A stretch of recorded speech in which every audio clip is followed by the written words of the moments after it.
शासक बना। ये 1290 में बना, उसके बारे में कहा जाता है 1287 से 1287 से लेकर के 89 तक वो रहा, और क्यूमर्स बना 1289 से 90।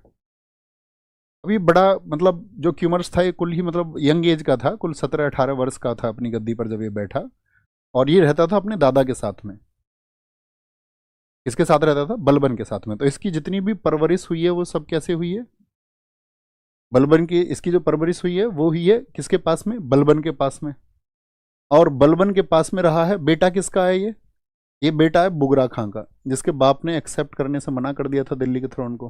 भाई हम एक्सेप्ट ही नहीं करेंगे, भैया हम राजा ही नहीं है। क्योंकि ये थोड़ा, मैंने आपको बताया ना, आराम पसंद व्यक्ति था। बोला ठीक है, अपनी तो ऐसे ही कट जाएगी, अपनी तो जैसे तैसे, चाहे ऐसे या वैसे कट जाएगी, आपका क्या होगा आप देखो। क्या बोलेंगे? ये क्यूमर से सोच रहा होगा इस बात को। क्यूमर से उन्होंने बैठा दिया गद्दी पर। अब चूंकि ये बलबन के पास में पला बड़ा है, तो ये बड़ा मतलब कहते हैं बड़ा नीट एंड क्लीन बच्चा था। नीट एंड क्लीन बच्चा ऐसा था कि ना तो इसने कभी शराब को छुआ, ना कभी मतलब ये स्त्रियों के परिवेश में गया, क्योंकि बलबन के पास रहता था। बलबन ने खुद शराब छोड़ दी थी। बलबन अपने शुरुआती दिनों में शराब पीता था, लेकिन बाद में वो आपका शराब नहीं पीता था, क्योंकि शराब पिएगा तो भैया फिर कुछ गड़बड़ हो जाए कभी, तो उसने उसको छोड़ दिया। तो इसको कुछ भी नहीं था। अब जो फखरुद्दीन का दामाद निजामुद्दीन, उसने इससे संपर्क करके इसको सब कुछ सिखाया। इसको उसने क्यूमर्स को विलासिता के जीवन की तरफ धकेला। इसने फखरुद्दीन, जो इसके इसके दादा का दोस्त था, उसके दामाद ने इसको धकेल दिया आपका कि भैया जो है स्त्री यार, जीवन तो यही होता है, इसके अलावा क्या जीवन है, ये बोल करके ठीक है नशा करो। जैसे लोग होते हैं ना भाई, किसी ना किसी को जीवन में कुछ ना कुछ गलत दिशा दिखाने के लिए कोई ना कोई मौजूद होता ही है। इसमें बहुत सारे लोग कहते हैं कि नहीं, इसमें तो अपनी समझ काम करती है, ये तो अपनी समझ की चीज़ है, बोलते नहीं है। जैसे कोई बोलता है रमी सर्कल, रमी सर्कल मत खेलो, तो सब बोलेंगे भैया जो पैसे लगाते हैं वो अपनी समझ से ही तो लगाते हैं। दोस्त, प्रलोभन एक ऐसी चीज़ है जो मस्तिष्क में आपका एक स्पेस पैदा करता है।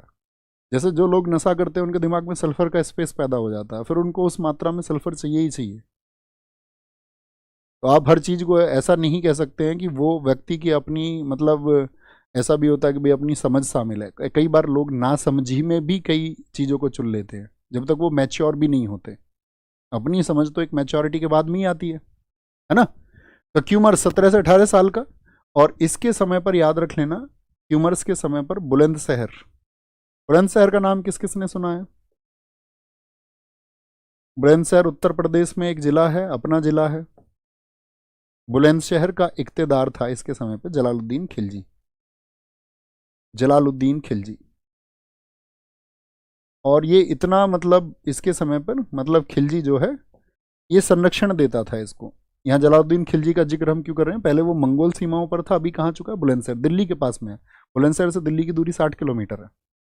तो ये वहाँ पर आपका अपॉइंट था उस समय पर। अब इसके बारे में पता चला बुगरा खां को कि भाई ये तो गलत आदतों का शिकार हो गया है, ठीक है, वो स्त्रियों के आपका हरम वगैरह के चक्कर में पड़ गया है, नशे की लत में हो गया है। तो जब इसके पिता को ये पता चला तो इसके पिता ने इसको चिट्ठी लिखी। समझना और महसूस करना है इस बात को। इसके पिता बुगरा खां ने इसको चिट्ठी लिखी, क्योंकि अब आप समझ गए होगे बुगरा खां जो है वो शासन का लालची व्यक्ति तो था नहीं।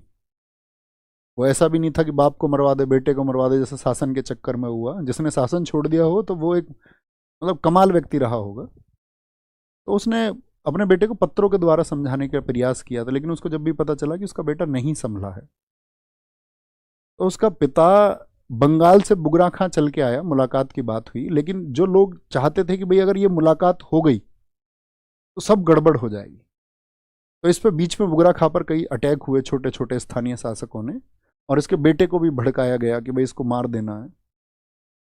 लेकिन कहते कैमूर्स, और जब इन दोनों की मुलाकात हुई, सारे जो भी अब आपका आक्रमण थे बुगरा खां पर वो उसने विफल कर दिए। तो उस समय दरबार में एक प्रथा थी सजदा और पाबोस, ये तो सब जानते ही हैं। तो बुगरा खां, सुल्तान कौन है इस टाइम? कैमूर्स। तो बुगरा खां ने आकर अपने बेटे के सामने सजदा और पाबोस किया। मतलब उसने अपने बेटे के पैर छुए, उसके पैरों में लंबा मतलब साष्टांग प्रणाम किया, और फिर उसके पैरों को चूमा। कहते कैमूर्स की आंखों से आंसू नहीं थमे। अब इसको रिलेट करके देखना आजकल की फैमिली में अपने माता पिता से।